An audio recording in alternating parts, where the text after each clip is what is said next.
This is Mark Whitten. This is Adam MacArthur. This is Ann Yatko. This is Molly Chung. Hey everybody, this is Michael Yurchak. This is Daquan Wilshire. This is Lexi Nieto. This is Rico Fajardo, and you're watching. And you're listening to Spoiler Force Podcast. Set your heart ablaze.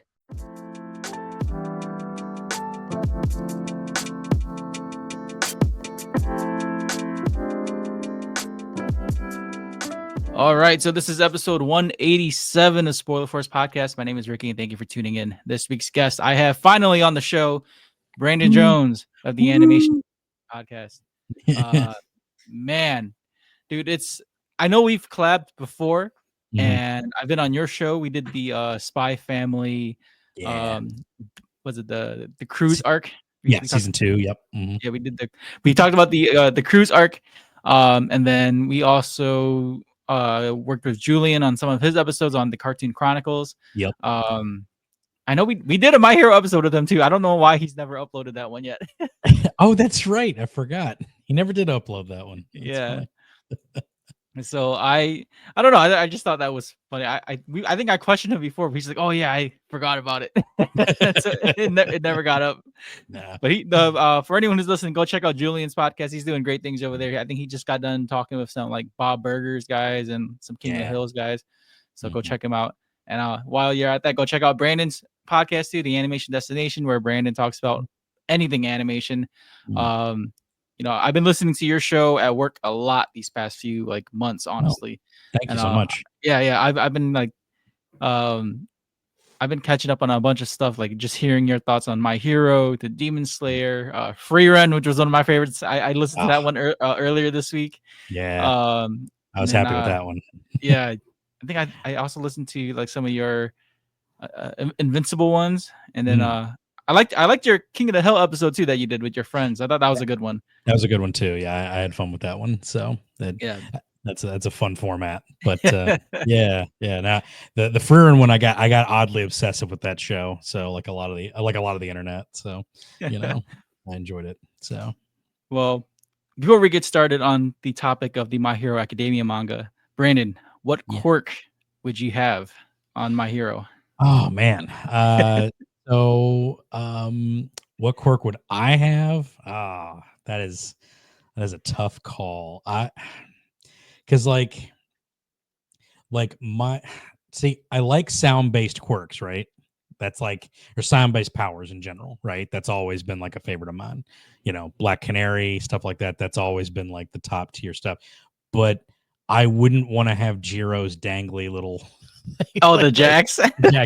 like Jiro is my favorite character in the comic, but I wouldn't want to have her earphone jacks. So I gotta steer away from that one. I like Cellophane. I think Cellophane's got some good. He can Spider-Man around. That's always fun, Yeah. And you have the tape coming out your elbows, so it's not out of the way or it doesn't get in the way. You just have bigger elbows. Yeah, exactly. So I'd go with that. I'd go with Cero. For me, I've always loved speed-based quirks like the Flash, so I'd have to go with Ida.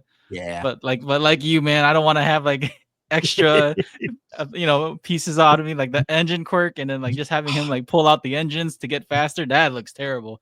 You do get the leg day though, all the time. You do get leg day all day, so he's got the calves, Yeah, and I'd say second to him would probably be Kirishima. Just because when I was doing Muay Thai and boxing, I kind of just stand there, and I shouldn't be taking or absorbing too many hits, but that's just kind of how my style is. I take shots so I can give one back. So Kirishima would be a close second to that'd be a good doing one. that. That's a good one. Yeah. He's pretty solid. Hey. Well, let's see. Let's just get started, man. With My Hero ending, what was it, earlier this year or last year? I think it was last year. Yeah, right? Last year, yeah. Mm-hmm. So it ended last year. So, folks, if you have not read the manga or you're not caught up in the anime, don't listen to this yet. But if you are caught up, me and Brandon are going right in, just diving deep into spoiler territory. I mean, hence the show. Come on, why are you listening to this? So, with My Hero ending, what did you think of it? Just before Horikoshi added the extra pages, what did you think of the ending for My Hero? I liked it. I was surprised at the backlash at the end of that thing because a lot of people like I barely pay attention to fandoms a lot of the time, but like when I started hearing like the feedback for the final issue of that, like it was harsh, and a lot of people seem to like think a lot of weird things about it, that like Deku was abandoned by his friends and stuff like that. Like it was very weird. I was just like, it was pretty obvious that like they were just busy and he was busy being a teacher. Like I don't really think like, I don't know. Maybe it's because like kids haven't grown up and they don't realize that like you don't stay in touch with all of your friends all the time throughout life. It's like as you grow up, you kind of there's a little bit of distance every now and then you get to meet up again. But I regardless of that, I do think the added on chapter was welcome, because he did that to basically like satisfy a lot of the problems that people had with that finale. I thought the finale was probably the best thing that could have happened, essentially. Like not the very last issue, not really talking about that, but like the finale of this arc and the finale of the whole thing, like the way Deku goes out like makes perfect sense for what happens. Like it's absolutely perfect. And then them helping him, like again, like they all help him get like power armor to go like be a hero again. Like I don't really get why people had like this big problem with him. Big problem with that finale. It was very odd. I don't know. It's weird. Sometimes fans like get ideas in their head about how they want something to end, and then if it doesn't match that, a lot of people get upset. So, but I thought it was great. I absolutely loved the finale. Yeah, the My Hero fandom. I'm just gonna say it on the show, man. Like they're like the least favorite fandom. I can't stand them, dude. Like My Hero, the show and the anime itself, like the manga, it's good. The fandom is so, so fucking stupid, dude. Like they get mad at the dumbest things. Like from the beginning. I mean, we all seen this. Everyone hated Endeavor in the beginning. He's a terrible father. Well, that's how he's supposed to be. He's a terrible person. He's a good hero, terrible person. And then throughout the whole show, you see this redemption arc. And that's what Endeavor is. But like, you see the fandom like sending death threats to Horikoshi, and like, oh my god, dude, it's so crazy to see how like this fandom is. And then like again to bring it up to the end where Deku's a teacher, man. Like don't get me wrong, I love the memes. The memes were hilarious. Oh, yeah. The McDonald's memes are pretty good. Yeah, the McDonald's memes are pretty funny. Put the fries in the bag, bro. Yes.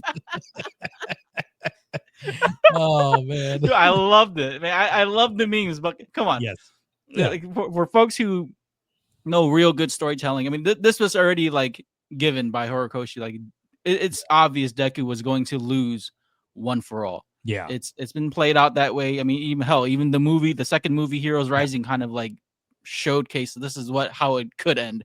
Yeah, because if I remember right, that was his original ending. When this was a smaller scale story where it didn't blow up and like explode into the 430 issues that he had. Like the second movie was basically them fighting all for one and then him giving it to Bakugo. So it's like that's how it was supposed to end, and then he came up with this instead, and I think this one's even better. So it's like it's crazy. Yeah, I don't know, man. Like I liked how it was. Like you, Brandon. I didn't understand the backlash. Folks were just getting mad to get mad. I mean, like we kind of saw this. I don't know if you finished JJK, but we kind of saw this with the ending for JJK too. Like folks were mad about that too. So like when both of these endings were going on, everyone was just upset. Right. Yeah, it's true because that happened around the same time. I was not upset with JJK ending. It did leave a little bit to be desired. It did feel very Bleach-esque in the fact that like I think he was kind of done and he just had to wrap it up, Yeah. But I think everything made sense towards the end of it, and we got our girl back, which was awesome. So with 2 issues left to go, which was great. I was super stoked about that. So I don't know, but yeah, just fandoms like they get too crazy about this stuff, man. And I've heard that the My Hero fandom's pretty nuts. And dude, like at conventions, man. Like I think. This TikTok or like this reel went viral at one point where like one fan asked the English dub actor Justin Briner what was his thoughts on the relationship with Eri and Deku. I'm like, really? Of all the things to ask the voice actor, you're asking like some sort of inappropriate question about Deku and Eri. And I was upset. Like seeing that video, I was like, dude, like I don't know how Reiner held it together. I would have been like, Yeah. I would have not answered that. Yeah, so it's like I'm just gonna move on. Like next question. The relationship is he's her hero. That's the whole thing. Like that's it. Like, oh Jesus, terrible. But yeah, with this ending, how it wrapped up, man, I like you. I liked how I actually liked how it ended. I felt like Horikoshi should have never added these extra pages. You know, granted, you know, folks want to see Deku's relationship with his friends and all that, but I think how it ended was great. It was Deku being who he was all along. You know, he started quirkless, he ended quirkless. Yeah, he got to be what they called the greatest hero. You know, I guess folks wanted him to be the greatest hero like forever or like up until he retired. But no, the point was that he was going to be the greatest hero in the story. Now, I thought Bakugo was going to be number one because like that was one of my theories going into this. Like I thought I figured Midoriya would lose his powers, but then Bakugo would be like ranked number one. But that wasn't the case. It ended up being Lemillion. Yeah, which makes sense because he's gonna save 1 million people, you know. So there you go. Man, Bakugo. I figured he'd be number one at the end, and he'd be mad about it because Deku's not around. You know, like that's how I always thought that it would kind of end. That it was pretty much foreshadowed that he was going to lose his quirk at the end of this thing. Even like when he's just talking to the 8 other holders, you know, it's like it's kind of very obvious that like these guys are going to go away, and this whole power is going to be used to shut down All for One. Like that's the obvious ending here that we're kind of guiding towards, and sometimes the obvious ending is the correct thing, and I think Horikoshi does a great job of doing the obvious thing at the most opportune time that you don't think about it. Yep. That happens all through this manga.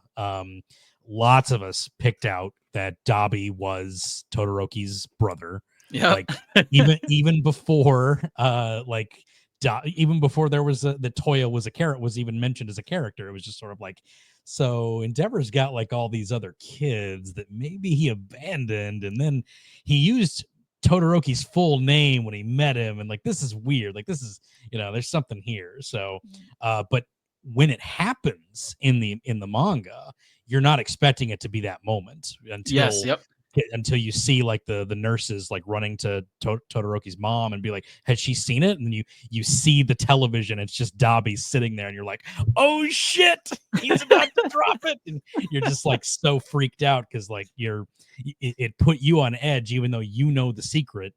It just brilliantly done. Like I absolutely love that stuff. So, you know, just the idea that he uses All for One to he punches all for one into, or One for All into All for One to like disintegrate all the other quirks and stuff like that. Like just great stuff, just good stuff. And it's an obvious ending, but it was needed. That's how it should have ended. You know, to add on to Dabi, dude, like I figured it from the color of their eyes. Like my cousin was like, dude, like every anime, you can tell their family just because of their eyes. Like there's always some sort of color or some sort of shape that's make them similar. It's true. Yep. And then like, once he called out Todoroki's name or Shoto's name, I was like, yep, they're related. Little Shoto Todoroki. Like, oh shit.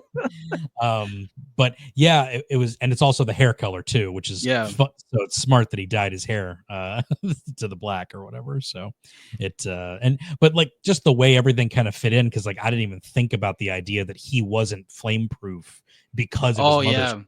Like that's brilliant. Like, I didn't even think about that. It's just like, oh, he was not a good fit for it because of that. So good stuff. Good stuff. Yeah. Dude, it's like little details like that Horikoshi does so well that makes every character like stand out, from like the villains to the heroes. There's whether it's like their story or their upbringing or their quirk, like there's always something he adds onto them that makes them stand out. So you'll always remember them, or like, you know, they always play some sort of major plot point wherever in the story. Absolutely. Yeah. So, you know, with these characters and all that, man, like we'll just jump to like who was your favorite character in this whole like manga? Man, it's so funny because I always go to background characters. It's always my go-to. Like my favorite Naruto character is Kiba's mom, who's in a grand total of like 3 minutes of screen time in that whole anime. But I just love her. I think she's got a badass wolf with an eye patch. Like, she's awesome. Like, I absolutely love Kiva's mom. But less of a background character is I just love Jiro. Jiro is like he's like a favorite of she's like a favorite of Horikoshi's as well, so because she always gets like those really cool moments and stuff. And I love sound-based powers. Sound powers are always like goated. They're always top tier. I love I love how they work that her heartbeat is her power set. Like that's a fun bit. And I don't know, like just her and Momo just being buddies through the whole thing. yeah. Like in the background.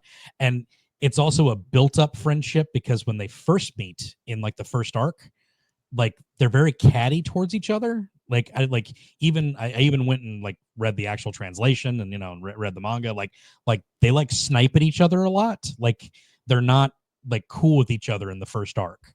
And it's very interesting because like after they have this like near death experience fighting the villains at the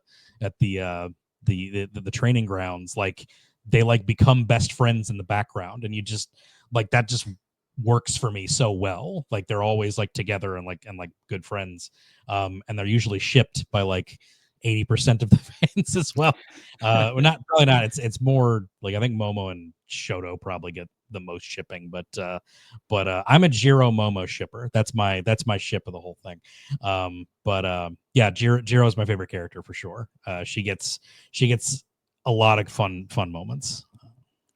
I was with the whole like default ship of her and Kaminari just because of the hospital raid arc where she like she's worried about Kaminari and then he looks back and he thinks about what she said to encourage him, So that manga panel too was so beautifully drawn. I loved it. That's where I was like, okay, I'm shipping these two. Like they kind of like banter back and forth, but it's kind of obvious. It's an obvious tell that they like each other. It's an obvious tell. I did like the end that he even in the extra chapters. He even drops like a little bit of a hint for like the Momo Jiro shippers, because like they're teamed up as like in an office, like Jiro and Kaminari. But they're like, oh, hey, are you guys dating? And she's like, oh no, you got the wrong idea. And as she says that, she bumps into Momo's shoulder. Like immediately she's saying like, no, I'm not dating Kaminari. So it's like just these little like, you trying to give a little bit, but I think that was very funny. Kaminari was like, oh, I just so happen to have an office next to her. Right. Yeah. It's good stuff. My favorite Jiro panel is definitely when she's singing and it frees Eri from the ghost of Overhaul. I love that panel. It's kind of messed up in the anime because they do it.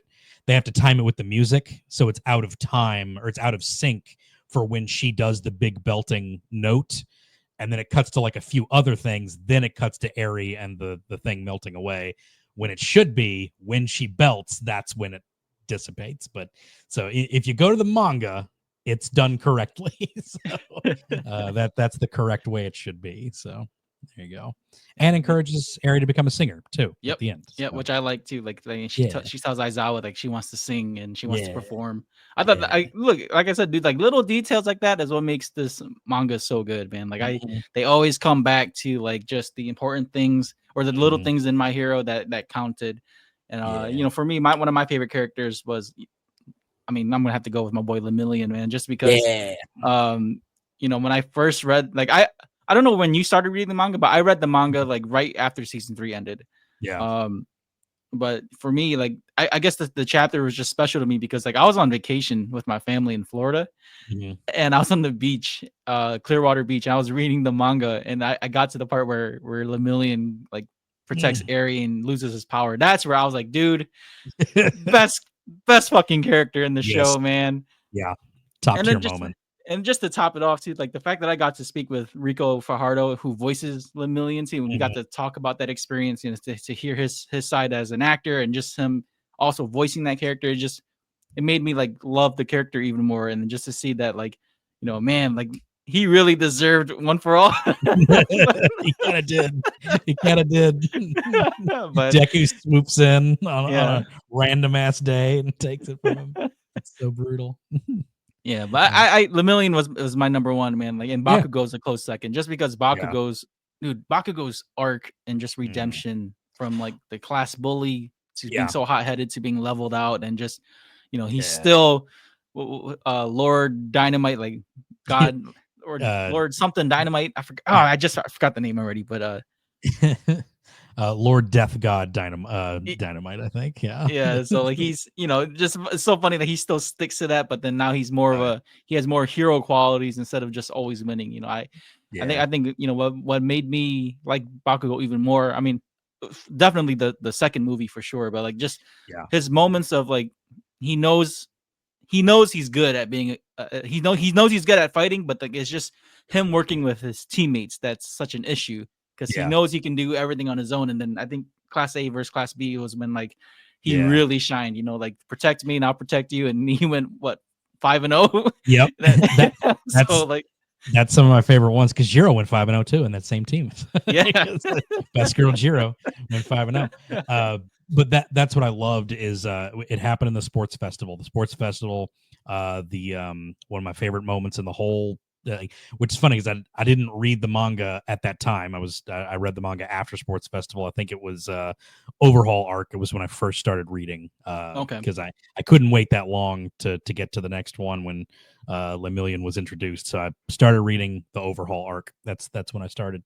But just that moment where in the 3-man sled race, whatever it's called, the 4-man cavalry battle, like that was the first time that Bakugo's attitude was presented positively. Like his will to win was this positive thing that was placed on like his teammates, and like he guided them to this like overwhelming victory over Class 1B. And it was just like, okay, like that was the first time that you got this sense that like that drive to win does matter. Like that's like, he's a hothead, he's psychotic, he wants to kill people, but that drive to win is what it matters in this whole like idea of being a hero. So, and having that like evolve into the protect me, I'll protect you sense of things, to where it's like he's not very good at leading, but he does do teamwork now. It's brilliant. Like, man, I love it. I loved like in that moment where he was calling out like everyone by the wrong names. Yep. They're like, I think when Mina had to like correct him, like, no, that's not my name, Just like raccoon eyes. Yeah. Raccoon eyes. He has like nicknames for everyone. Right. Yeah. He does remember Kirishima's name. That's the only one that he ever remembers. Like I think he knows their names. I think because there's moments where like when he calls them by their name, where it's like that's when it's important to him, and that's where you see the character change. Like when he stops name calling you, then that's when it matters. Well, when he finally drops Izuku, like that's one of the best moments in the whole thing. That's probably, we're gonna talk about probably the one moment I think that tops it, but right now, my favorite moment in the anime is definitely Deku versus Class 1A, and just that, the culmination of all that, and just how they've developed as a team in this sense, and the way that he takes 20 characters and makes you care about all of them in some little tiny way, in some manner. And but it ends with Bakugo having that full rotation of like, I'm not the bully. I can't be the bully anymore. It's like there's more to this than I can do on my own. And it's great stuff. It's good stuff. Did you like the anime more or the manga more of that arc, the Dark Deku arc? Because I like the manga more, honestly. Yeah, I mean, like the anime, just like for some reason, like I especially like the manga more than the hospital raid. The hospital raid, just like, I don't know what they phoned in that day. I just like, it was just like that. I feel like there was a lot of pressure to get stuff done in that studio. I think they had a lot I think Bones had a lot going on. They were finishing off Mob, and Mob was like killing it. Like every single episode of Mob was insanely good. So I feel like there was some resources kind of pulled away from like the My Villain Academia arc and the hospital raid. I don't know if you ever saw the initial animation of Toga getting Ochako's powers. I don't know if you. I don't know Oh if you yeah, saw it. I listened to your My Villain podcast like Yeah. last Saturday, and like there was like some animation changes or something like that. Yeah, because like you have like the initial like animation for it. It's on Twitter. It's a side by side, and just it sucks how bad they had to like cut just for time and budget. You know, like animation's hard, so you know you got to cut where you can. But the initial animation of her like discovering that power is so good, and it would have been made so much better had they just been able to hit that like big moment with like a brilliant Sakuga animation. Would have been so cool, but they had to dumb it down, and it sucks. Like a lot of the anime kind of sank down a little bit. But I will say, for the anime version of Deku versus Class 1A, I think the anime does a great job because they bring back, after a long time of not hearing it, Just Say Run or You Say Run, and it's the original cut of You Say Run, and it's just like it hits me in my heart and like all the way when they're doing it. It's so good. So that redeemed that whole thing for me personally. But the manga is just, you know, like it's so good. Like it's nuts. I just like the manga more just because of when they showed like there's that panel of Dark Deku walking away. Yeah. How he looks more like a villain. I like that so much more in the manga than they did in the anime. They didn't darken it enough when they had the anime version, for sure. I absolutely totally agree, because he looks very dark in the manga. He's very villainous, and they kind of soften it up a little bit, it feels like, or they put too much color into it. There's not enough rendering involved with it. There's not enough shadow. You know, it's a bit of a shame. Yeah, and then I was gonna add something else because you said, oh, the Ochako in the manga, that part was pretty good too, like where she's split face Yeah. with the Ochaka and Toga. That was so good in the manga. So good. The way he does that in the I gotta show you I gotta find the tweet that has the side by side, because the way he does it in the storyboards, it's so good. Like, because he frames it to where like you see her do the Ochako hand motions, the little like, you know, popping it together, and it zooms up to her face and it just melts off the other half. It's so good. And they just don't do that in the final cut. I'm just like, oh man, it sucks. Yeah, I think what hurts the anime sometimes too is like when they have the movie projects too, and I feel like that kind of takes away from like them putting in some little effort into the anime more. And then again, they add some like more action in some certain fights, you know, and like for example, like the Class A versus Class B, you know, like when Ida runs through Mudman, they're like that animation sequence, just him running through that was movie quality. Yeah, it's nuts. They had to spice that up because like people didn't like that arc a lot, and I enjoyed the hell out of Class 1A versus Class 1B. Like I loved reading that arc, and people I did too.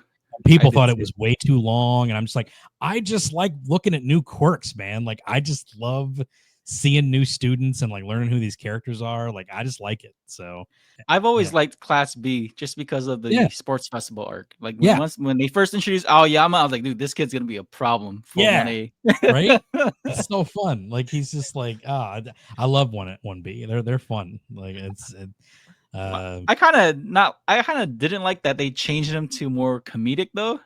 Like, I thought that kind of took away from his character, because like when he first fights Bakugo, he's like, you know, pairing Bakugo, taking his quirk and like copying Kirishima's quirk, and he looks pretty like battle ready. And then the rest of the show, he just making like he just goofy. It's kind of a goof, you know, but it's fun. I do like the characters that think they're main characters. They're always fun. So they got one of those in Don to Don. It's a lot of fun. It's a great what do you call it? Trope. So yeah, dude, like another good like side character was Shinso. Yes. I was a fan of Shinso from the start, man. I knew they were gonna bring him back eventually. Like there's no way they put in this much like attention to Shinso's power and like his ability to stop you. And then for him to come back in Class A versus Class B, I was so hyped reading those chapters. Oh yeah, same here. Just like getting more Shinso in the hero arcs, in the hero course run, and he's a miniature Aizawa, which is just like that because it's just like a quirk that like it works, but it's like a utility quirk that you have to work at it, and like it's so good. Like that's when the manga shine. That's when this story shines, is when you talk about Lemillion's quirk and how it's like, oh, that's just a really powerful quirk. And he's like, no, it's not, and he goes through what he had to do to gain that amount of power, because it's like when I permeate and I go through the earth, I don't see or hear anything. Like I can't. So he has to train his body to be able to go through, and then when he reforms, he shoots back up and he uses that to his advantage, and it's just like brilliant stuff. Like I love stuff like that. So yeah, dude, like the way how Horikoshi wrote the big three, man, like Nagire to Lemillion and to what's the third one? Sun Eater. What's his name? Tamaki. Tamaki. Dude, like just when they fought Shigaraki, like the way how the manga panels were showing him like turn his body into that big laser cannon. I don't know. I thought that looked way better in the manga. Yeah, because like you can see like the characters being written in the back, like him thinking about like what's he adding, like zebra leg and octopus tentacles and all that. He was like adding everything together just to make this huge cannon, and of course like it looks. I don't know. I just thought it looked better in the manga just seeing that. Oh yeah. Any giant like weird amalgam flesh mechanical thing is going to look better in that, like because I thought they did a good job with Nagant, but Lady Nagant's gun in the manga is so cool looking.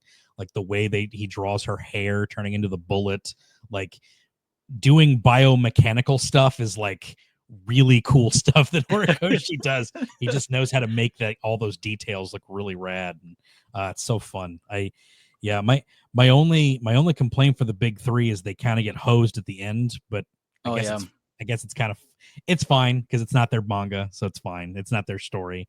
And it is fun that Deku, like that, they're the ones that he saves. Like Deku comes in and he saves the big three. It's awesome. So and they don't get chumped out or anything. They still fight. So it's fun. It was just really cool to finally see them, because I think that was one of the things in the story that I was waiting to see the big three come together and fight, because once they're introduced, it's like, okay, so how good are these senior students? They've got experience, they're known as the big three, they've worked together before, and then they also have like pro hero experience with the agencies that they've been working with. So to see them like step in and to fight Shigaraki, I was so hyped reading that. Seeing that, like, okay, we're going to see them all in action for real. And I thought they held their own up until plot armor, and then which All for One's all about that. And it's fine because it is essentially they would have had their big victory had they not been fighting the biggest bad. So which is fine. So let's see what another good arc that I liked in this pretty much throughout the whole show. My Villain was a good one. Yep. Just because just to see Shigaraki's backstory. I thought they wrote that so well, just because you kind of dive deeper into his character, and then like all like those plot twists pay off at the end when you realize like it was all for one from the beginning. Like he's the reason why like Shigaraki was itchy. Like, he planted those seeds way back already. Right. Yeah. And then like it's terrible. it's a part of the whole thing that I hate. It does make sense for that. I hate that he has everything planned. He's the most irritating, like Aizen fake out piece of shit. I can't stand it. Like Aizen at least had his moment like halfway through that manga where he got owned. You know what I mean? Yeah. We had to wait till like the last freaking couple of issues before he finally gets surprised by something. It's fine because like they're meant to be taken down, but it's just the whole. It makes sense for Shigaraki though, because otherwise he just by happenstance found Nana Shimura's grandson, which is just like too happenstancey. So of course he tracked it down and he figured it out and he used that as the whole part of the plan. So that makes sense. But if we're talking like least favorite moments, it goes to an All for One moment that we are gonna see in the anime this next season. Actually, Yeah, go into it. What was your yeah. least favorite moment, man? My least favorite moment, and it is immediately followed by one of my favorite moments in the whole manga, is when Stained and All Might team up to take down All for One. And I'm just like, this is a perfect duo to take care of that version of All for One. And then Deku can take out Shigaraki. This is perfect. This is awesome. And so you have him do the bloodshot, what's it called? Blood Yeah. curdle on All for One, and it freezes him, and All Might's gonna take him out. It's like, it's great. And then he pulls this out of his ass, like, I replaced all my blood with blah, blah, blah, blah, blah.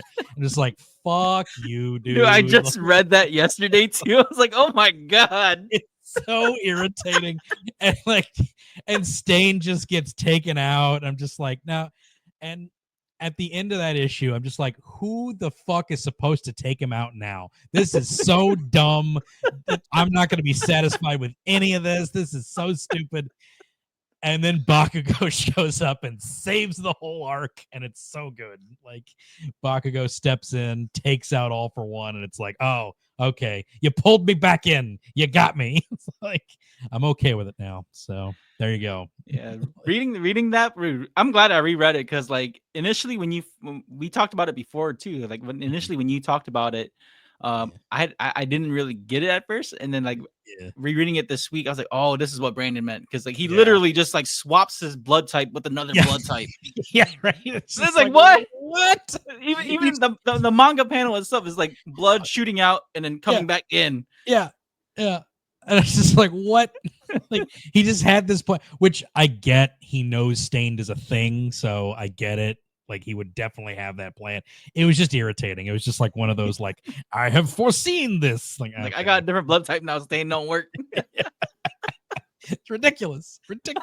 Oh, I would have been so pissed at Stan. Like, dude, what the fuck, man? Like, why am I even here? It's like All for One is that kid on the playground that just changes his power set all the time. Dude, no, you know what it reminds me of?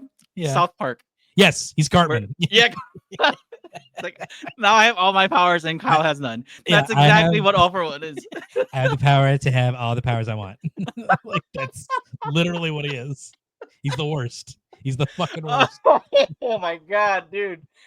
Holy shit. What a creep. So glad he gets jumped by the other quirks. It's so fun. Oh man. Yeah, I'm glad that Bakugo got to be the one that fights All for One at the end. Well, but okay, I'll say this though. I didn't like that a piece of him still lived in Shigaraki though. Like I could not stand that. I thought like once Bakugo beat him, I thought that was it. Yeah. And then it just focused on Shigaraki and Deku in their fight on Mount Fuji. Yeah. And like it was just I thought it was a cool like thing that Horikoshi added, that Shigaraki was taking, you know, the vestiges of One for All from Deku. Right. Yeah. So I thought that was really cool. And then like that sense of urgency where Deku's like, oh shit, like I don't have danger sense no more. And then Shigaraki's like, oh, so this is what you've been using to defend against me. No wonder I can't hit you. You got this move. Yeah. And just to see like this whole battle play out mentally, and I really like that with the vestiges, they were like telling the number 4, the guy with Black Whip, they're like, dude, he needs you the most. You stay. Yeah, exactly. That's what's so funny, because he literally, like, Horikoshi, you know, his favorite superhero is Spider-Man, and it's so obvious because the 8 powers that he gives him are literally just so he can mimic what Spider-Man does, essentially. Plus Superman punches. Sarah was pretty much Spider-Man too. Exactly, yeah. Sarah's Spider-Man. But it's so funny because like he gives him spider sense, like literally he has danger sense, which is really why Spider-Man is so tough anyway. Like the spider sense like makes him like ultimate utilitarian character. So it's so fun. So yeah, it was cool just to kind of like go back and reread this final fight, man. Like I enjoyed it a lot, just to see their just to see how Deku and Shigaraki kind of like mirror each other in one way. Yeah. But like I said, I just didn't like the fact that All for One was still in play. Like I thought they could have just written him out after Bakugo beat him. Yeah.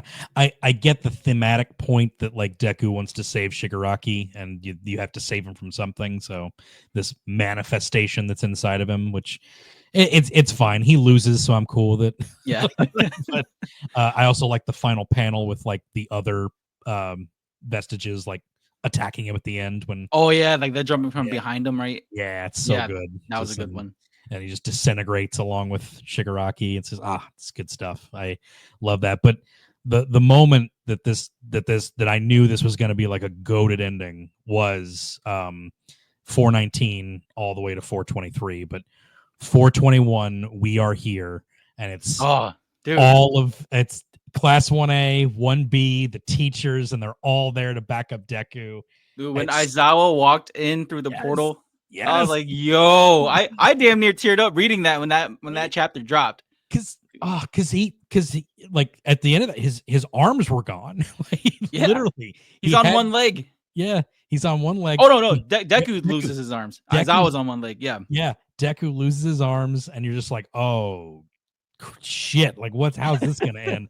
And then the last panel is Aizawa walking through that portal, is like, sorry I'm late. You're like, oh shit, here we go. And then the first guys that show up to save Deku are Sero, Yep. Sato, and Ojiro, like the three most background dudes like, show up and take on All for One. It's so fun. Like, I love that.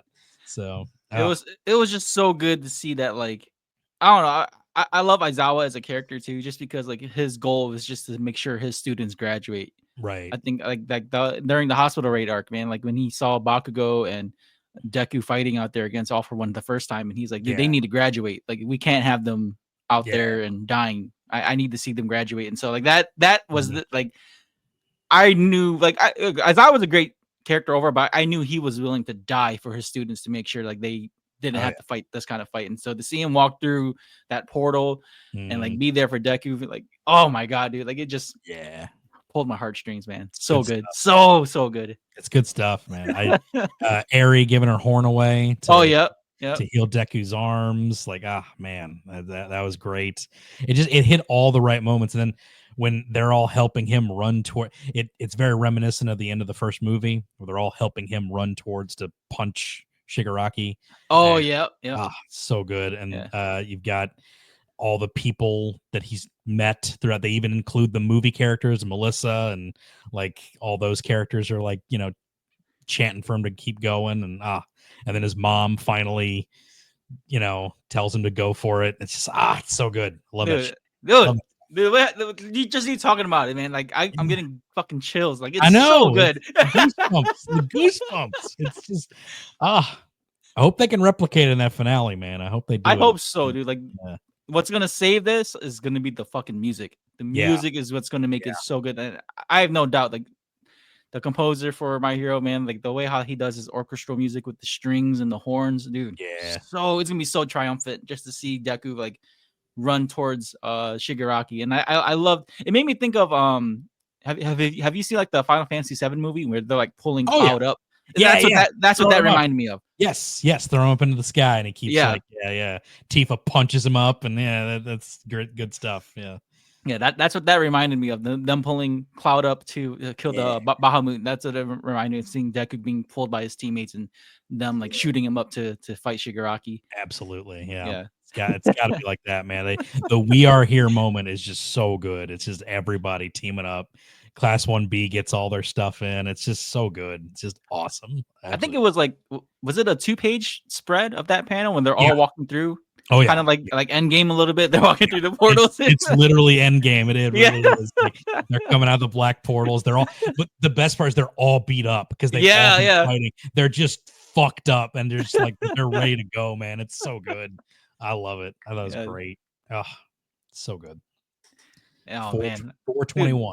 We are here. Such a good chapter, and like once, what did you think of the once Deku beats Shigaraki? Did you think that he had to kill Shigaraki? Because I know in this manga, Deku's mentioned that he wanted to save Shigaraki, but right, I always felt like he couldn't save him at all. I think I was one that always thought that he had to kill Shigaraki. Yeah, I had a thought that they could do what they did with Dobby, actually, where he was.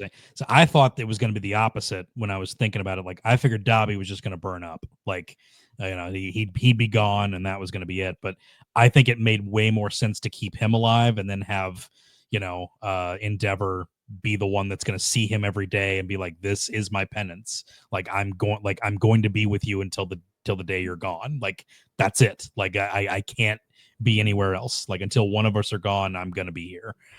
It has nothing to do with being number one. It has nothing to do with like getting my family back. It has everything to do with I have to do this redemption, period, even if I get nothing back from it. And it was brilliantly done. Doing that and having Shigaraki dissipate, it makes way more sense. It puts a little more, because I didn't really care about Spinner's whole arc. I thought he did a good job, but I didn't really care.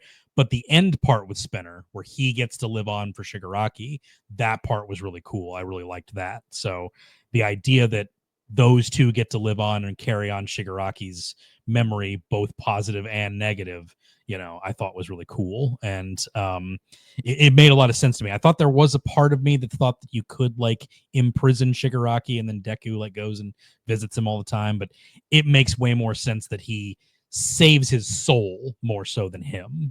He got to free him from, that whole sad part of him, so. Yeah, I agree. I kind of just like, because I can tell like maybe Horikoshi did want to keep him at the end. It just I don't think it would have done anything for the story to keep him alive. Yeah, I agree.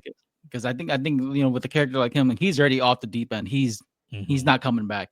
But like to add on to what you said with Dabi, I'm glad they kept him around. Yeah, like, I'm glad that they kept him around up until where they confirmed that he's dead. But like he survived, and then like just to see that Dabi's character like talk to Shoto at the end. Yeah. I thought that was really like a really heartfelt moment right there for the Todoroki family. Yeah, because he never got to know him. He never got to know his little brother. So it's crazy. So it's good stuff. I love that. I loved the little aside with the kid who escaped some torturous situation, and he was like mimicking Shigaraki's like whole like tormented thing. He like had his mouth kind of sewn shut, but I think that was the old lady. I think that's the old lady that saw Tomura, right? And then she didn't help him the first time. And then she decides to help this new character. I thought that was really good, because you just had this idea that like he wanted to get across that like this event has changed society for the better. Just good stuff. Just great stuff to really hit home that like Deku changed the world. He's the greatest hero of all time. Like everyone has like a change of heart in this show. Like everyone sees Deku, like even like that kid that gave his shirt to Deku, like even he had a change of heart from seeing Deku fight. And man, it was just so good to see the movie characters. Aside from the latest movie, but like the from Rhodey to his siblings to Melissa to the two little kids that Bakugo saved. Excuse me. To see them being added in the story, like I think initially, they were like you seen like their silhouettes or like the backside of them at first, and then like towards the end you got to see like they are in like it's the manga. You see their faces and all that. I liked that. I liked what the anime did with Star and Stripe, that they canonically made her the little girl in the car at the start. At the start of the first movie. I love the first movie. I think the first movie is straight goated. I think it's fantastic. Like none of the movies top the first one for me. I think it's perfect. It's the only time we get to see Deku and All Might fight together side by side. It's so good. But I just love that they canonically made the little girl in that car. That's Caitlin. Like it's like that's so good. Like I love that. So fun. So I gotta say, like for me, the second movie is my favorite, but first one, I don't think the My Hero movies can top the excitement of that first movie, because like when I still remember watching it in theaters the opening weekend, dude. Like everyone was going crazy. Like just the first viewing, like unless you watched it with subtitles, you wouldn't hear what they were saying, because like the fans were going crazy. I can like rewatch certain scenes and still remember like people screaming for their favorite character. Right. Yeah. It's so fun. It's fun to watch react videos of it. I watch reaction content all the time. it's fun to watch people enjoy a thing that you enjoy, you know. So I do reaction shows all the time, and it's fun watching that one. And like I still to this day when I watch that first one, I get teary-eyed every time Melissa sees them running together and she starts to tear up. I'm like, oh man, like every time I get teary-eyed watching this. It's so good. Like Dude, for me, it's when All Might, like he's like how embarrassing of me to see like my students helping me. That initial when he jumps off first, like to fight, and up until where he gets his neck grabbed. But that's probably one of my favorite scenes in that first movie, just because that music that plays, that background track, was like the version 2 of We Are Here or something like that. Like it's dude, I love that song. It's so hype. It's good stuff. Yeah, but dude, I can't wait till when they animate this final season, man, because I know it's gonna be so good. Like the panel where like Deku finally like beats Shigaraki, and you see him like raising his fist in the air with like the sunlight. You know, it's like the long vertical panel. And, like, just to see him like in the sunlight doing that, dude, that's gonna be so good in the hopefully in the anime they do that really well. I know for a fact that like they've mentioned like they put away a lot of time for this one. It's why they had the delay in between this part and that part, and they wanted to get the movie out of the way, the fourth movie out of the way, and so they could concentrate on this. So I think we're gonna get all the good moments out of this one. I think it's gonna be great. So I think it's gonna be real good stuff. Dude, I can't wait. I'm excited, man. Like just and you know what I was thinking too was like, because we were, I think because Vigilantes dropped this year. Mm-hmm. I was hoping that like they were going to add Koichi more in the manga. There's like a small little panel of him in the manga too, but like I was hoping that like I thought that they were gonna do like the Vigilantes anime and like try to tie it up with the ending for My Hero. Okay, that's what I thought it was. I didn't think they were gonna do like 12 episodes in season 2, because by that time like the finale for My Hero is coming up. I was thinking that like, you know, I could wait, because if they drop my Vigilantes, I can wait for them to finish it because it's a shorter story. I feel like they can get that done within like a year or two. I was hoping that they would tie the ending for that up with My Hero's finale. But we never got to see them even like. I was a big fan of like, I wanted Koichi to meet Deku. They were both All Might fans. So I wanted them to meet, but they never did. he would have been he'd be full adult by that point, right? Because because they're Deku's mom's still skinny at that point. So she's still got the bod. But yeah, Vigilantes was fun. I thought it ended like very suddenly. I thought it was very like that ending was just sort of like, oh, okay, we're done. All right, I guess we'll wait for the next thing, which is fine. I only ever read like the first arc in the manga. I didn't get past that, so I'm just probably just going to enjoy the show now. Same for me. I finished, or I bought the actual volumes. But I got up to where they introduced Captain Celebrity. And that's about where I was too. Yeah, it kind of dropped off for me though, because I was like, "Who the hell is this guy?" I hate that character so much. I hate Captain Celebrity. I can't stand him. And like the other thing is, and I spoiled myself on it. Like they reveal what his quirk is later on, because they don't name his quirk at all. And I'm like, why does he have all these powers? Like, because he can fly, he's got super strength, he's got invulnerability. I'm like, this isn't like. Nobody is Superman. Like, they have a quirk. Like, what is his quirk? And they do tell what his quirk is, but I think it's later on. But because they don't say it in the show at all. But what I love about that show is that they do the comic like effects, like the comic book like lettering effects, better than My Hero did it. And I was very curious like as to why they like decided to go with this like type of rendering for like that kind of effect, because like it's better than how My Hero did it through their whole time. But regardless, it's been fun watching that show too. So I want more My Hero. I'm always down with it, you know. Oh yeah, give me a Shippuden arc with like new students. I'm fine. Yeah, I was gonna bring that up to you too, because I figured this was gonna be part of the topic, because you know, with the way how My Hero ended, it's not an open ending, but like it's good. It leaves the door cracked for like possibilities to expand the universe. Like maybe we don't need like any more Deku or Bakugo, but you could definitely still world build in this show. Absolutely. You know, you could focus more on like Eri or what's that? The kid with the water quirk, Koda. Yeah, you can focus on them. You know, very much like Vigilante. You know, you make a new protagonist and then just sprinkle in like the teachers or like All Might. You know, like I would watch that. I'd like that. Yeah, I'd love it. There's lots of fan art of Eri and Coda and a lot of the kids from the redemption arc with Bakugo and Shoto, where like they have to work with the kids and build the big slide with them. A lot of those kids, like they have like teenage versions, like a lot of fan art from it.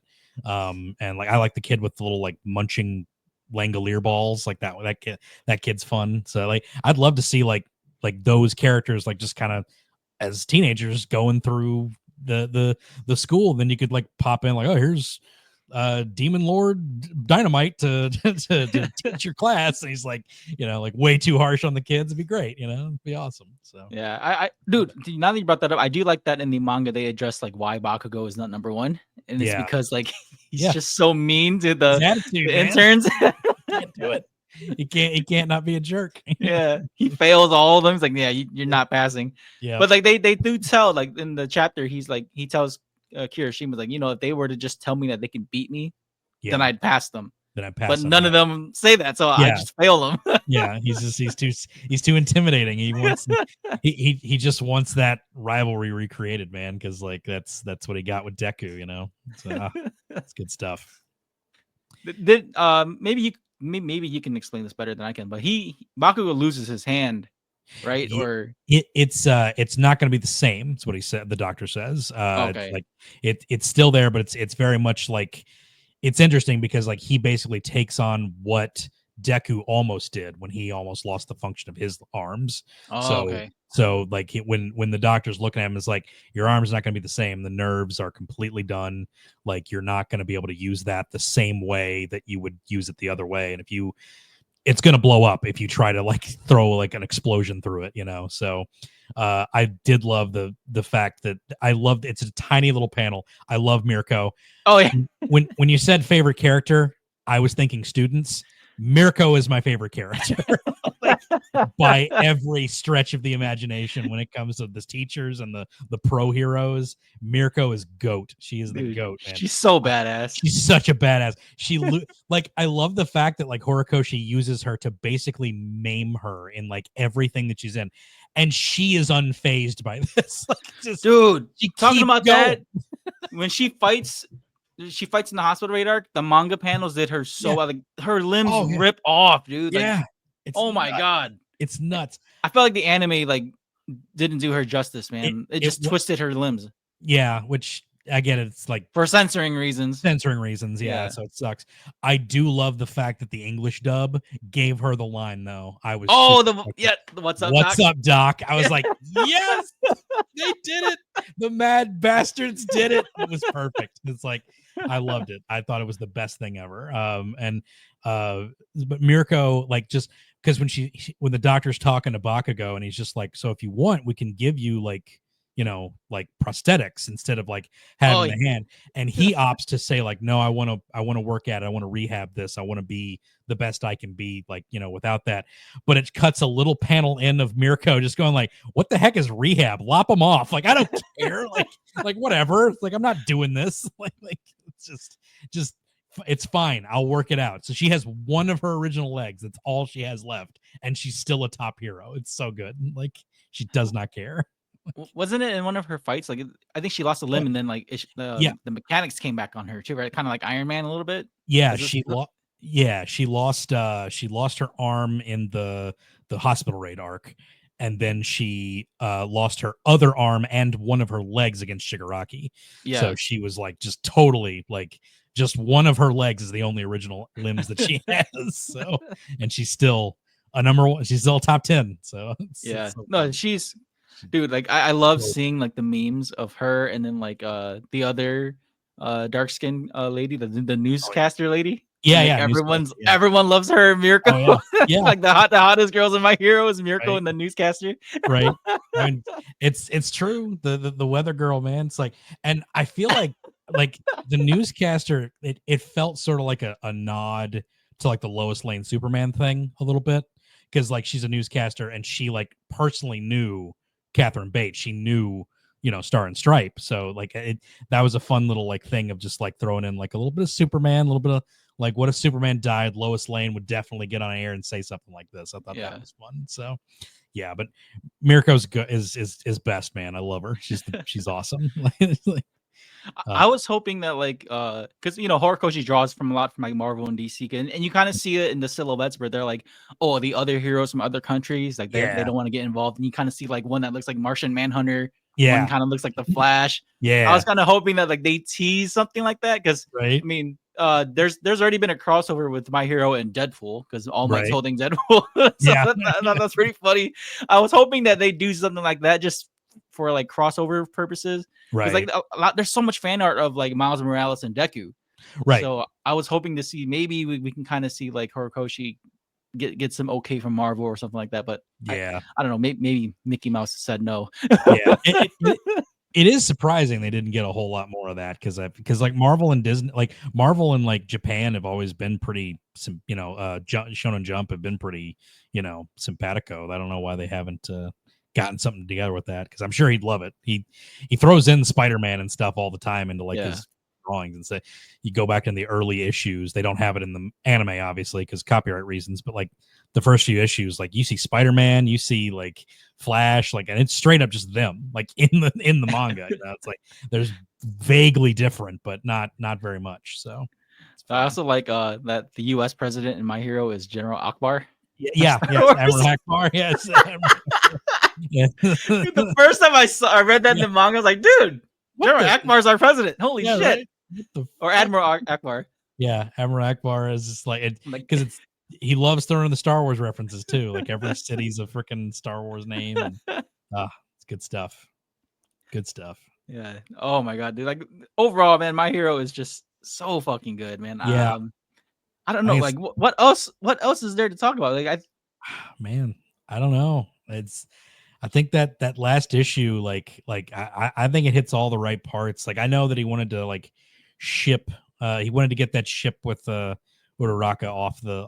Oh yeah. Good point to bring up too. Yeah, because I think one of your one of your podcast episodes, you talked about like how Uraraka was kind of like traumatized from the events, and like how she couldn't save people, and then like and then when we talked about the last season with Julian, how because you mentioned to me like because I gave you my take on like how like I didn't like how Toga died. It just felt so long for me to watching that in the anime. Yeah. And then I think when you did your season 7 recap, you explained it much better.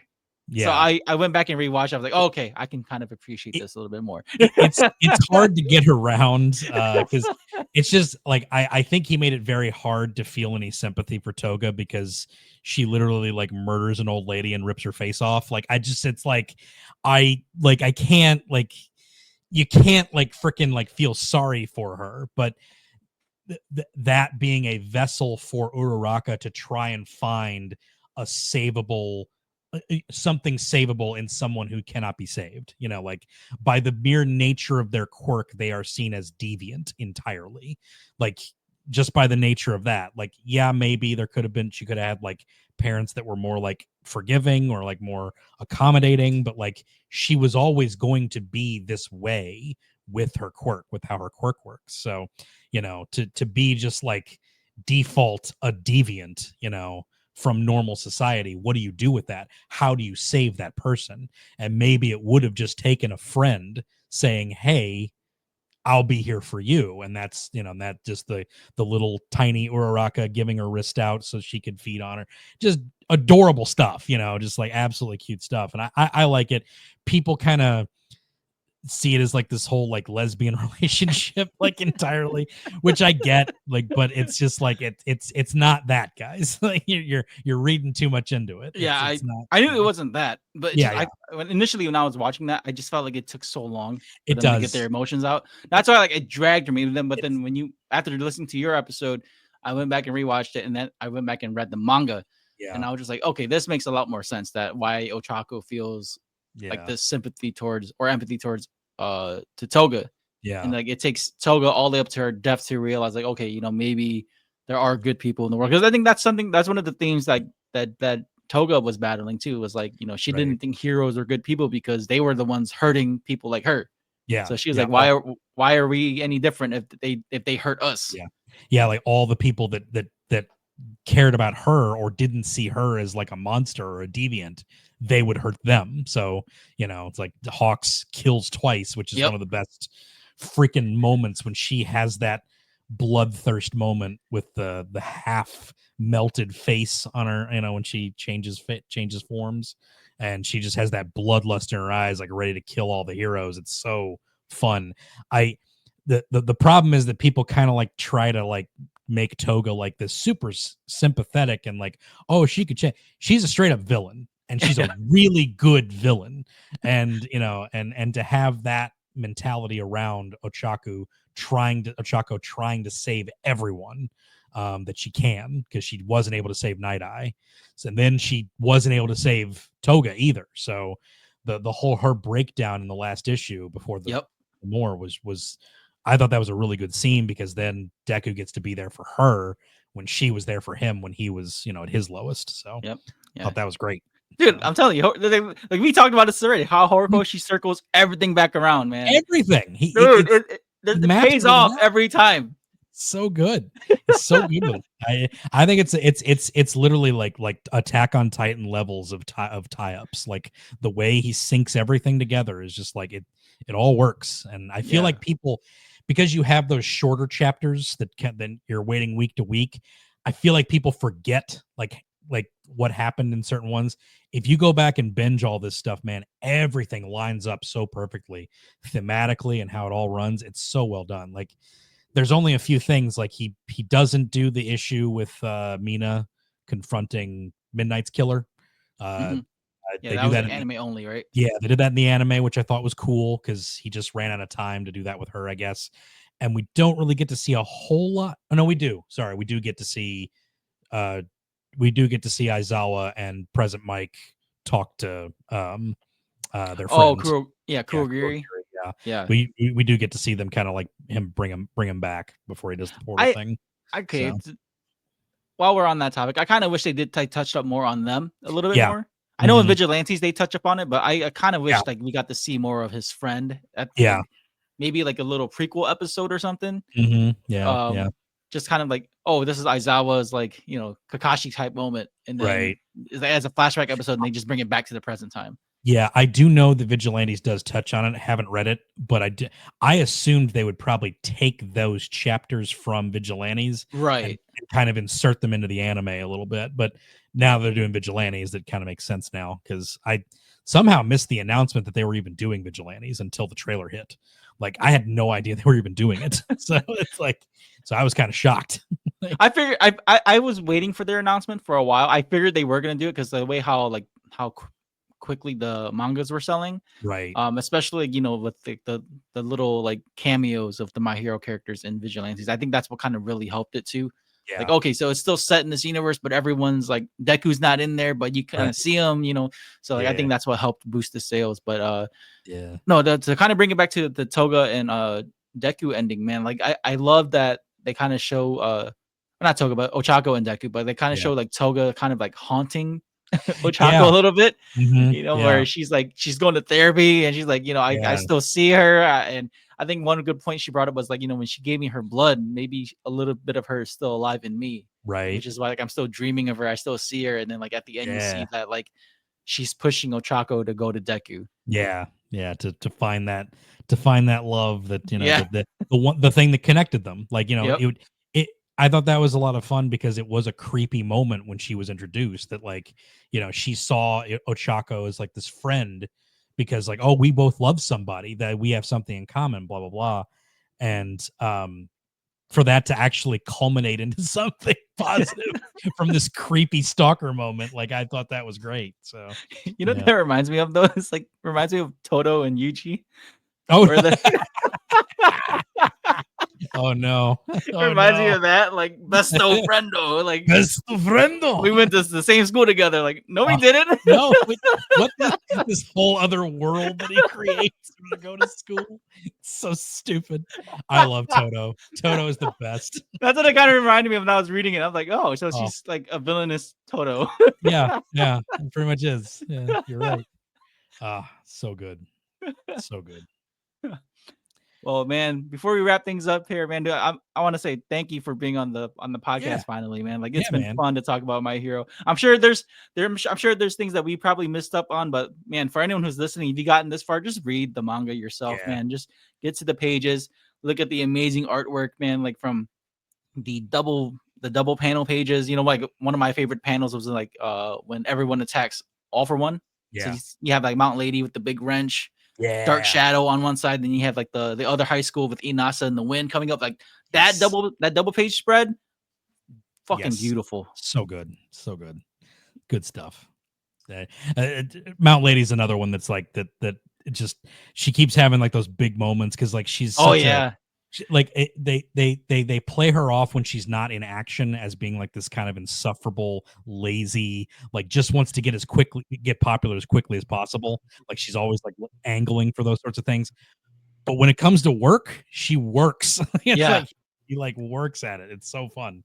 Like she doesn't skimp around when it's time to fight. It's a lot of it. I love that. So I think one part was like when she helped with the Bakugo yes. rescue. Yeah, the rescue. Yeah, and she was like she blocks the villains because priority, like rescue is the priority, you know. So she took the hit for them. So good, love it.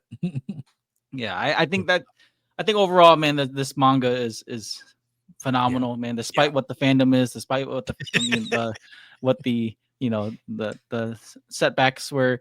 I'm glad that Horikoshi took his time, man. Like I know, like there was moments when he was sick and people were like on his ass about everything. I'm like, dude. I'm so glad he just took his time and did things his way, man. Yeah, and it's good that he got to finish it off the way he wanted to, and and you know a few little rushed things here and there, but nothing like Bleach, which is finally getting corrected. Oh baby, I'm so happy with the anime right now. I could not tell you because I got to get back into watching Bleach again, man. Like I might have to go back and rewatch it, dude, because like I've forgotten so much of like the 1,000-year blood work arc. Oh, like I remember when the manga was dropping, I was reading a little bit of that and I just lost track of time. Yeah, because it stinks like when like a guy doesn't get to finish the story he wants to. You know, it's like it's health problems or whatever kind of creep in, or you can't really think of a way to finish it, and deadlines are hitting, and he nailed it. He nailed every bit of it. Horikoshi just got it down. I am all in on whatever next thing he wants to do. If he wants to continue with this universe, do a Shippuden, because he said he's not entirely done with this universe, or he said he doesn't have to be. That's what he said. So, it's translated to English, so who knows what he actually said. But but he said he's not. He doesn't have to be done with it completely. So I'm excited to see if he brings something in, or if he does like a Shippuden arc and does adult Deku or new students into the school, whatever. I would love to see more of it. I would love to see him like work with Marvel and have him do a take on his Spider-Man. Like, yeah, I think that would be badass. Oh man, that would be great. You're right. Just do like a manga issue of Spider-Man, like a volume. Oh, that'd be so good. That'd be great. Yeah, totally agree. I think comic books, dude, like because of their sales right now, like that they're not doing so hot. I think they need to just start having Japanese artists and writers like give their takes. Yeah, like hey, Horikoshi, do a volume of Spider-Man. Totally, I totally agree with you. I would read that shit. I would absolutely read that shit. That would fly off the shelves. Are you kidding me? Oh, yeah, do that, man. Get Taite Kubo to do a fucking Avengers thing or something. Oh man. The Avengers has Go Take 13. Right? Yeah. Oh, it's so good. Love that. Okay, well, Brandon, go ahead. I'll tell you exactly what. Ghost Rider. He would do Ghost Rider. I would 100% read a Ghost Rider, Taite Kubo Ghost Rider. That'd be great. So anyway. But for folks who want to follow you, man, how can they follow you on like your social media and all that stuff? Yeah, man, I'm at animationdestination.com. Check us out over there. All our episodes get posted up there. I'll write an article or two every now and then. Working on video content. That'll happen as well. I can't seem to get a camera to work, which is why I'm faceless here. It's like post edit. I'll probably put like Jiro or something. Yeah, right. Just put Jiro up there. That'd be perfect. Yeah. Yeah, you can check me out there. And I'm on Facebook, Instagram, and X at Animation Destination. So check me out on any of those, and I'm always posting. So yeah, I think you got like 415 episodes, right? Yeah, but I'm around there. I'm at 406. 406. Yeah, posted that this today. Actually, posted the Nice. episode today. So Yeah, so for Yep. folks who want to listen, there are 400 episodes of Animation Destination. Go there. You have a lot to listen to, and you can listen to any one of them. you can skip like the first 100 if you want. There's a lot. So, Dude, I gotta say though, man, like listening to you and Julian, dude, like that's what helped me like come back to do my podcast, man. Like, man, I'm excited that you're back. It's fun. It's I'm And- listening to your. I got to listen to your Freerin episode. You just posted that one, so I got. oh, dude, I feel like I'm so undermined next to yours because like when I listened to your Freeman episode, you know, like I went back and I was like, I didn't even talk about certain things that you wrote. I was like, dude, like, why is Brandon so good?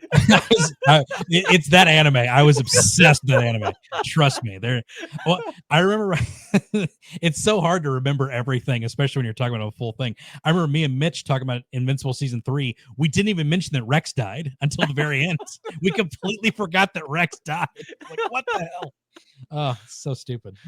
Dude, if anything, man, like I gotta link you up with Salem, dude. Like she's so good at talking about like the thematics and like and writing of like certain anime and manga.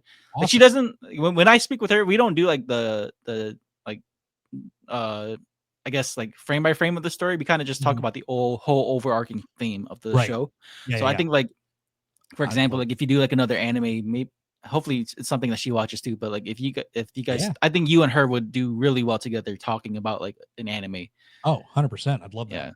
Yeah. But she's just the thing is like she's just in Tokyo, so you have to you have to get her on like on a weekend. That's fine. I'll probably I have weird sleep schedules sometimes because I do two work days at home, so I'm always all weirded off. But yeah, that'd be great. I'd love to do that. Yeah, I'll definitely let her know. If you ever do something that she watches, I'll hit her up because like I think you know what actually you know what I may not do this yet, but I still have yet to do the finale for Attack on Titan, like the season 4 finale. So maybe I'll have you and Salem on just because I would love to hear both of your thoughts on Attack on Titan because like when she was on my show talking about Attack on Titan. Me and my cousin Bobby were like, "Oh my god, we didn't even think about any of this." Yeah, I love talking about Attack on Titans. I would love to do that. I would love to do that. I'd be down. Yeah, let's do it.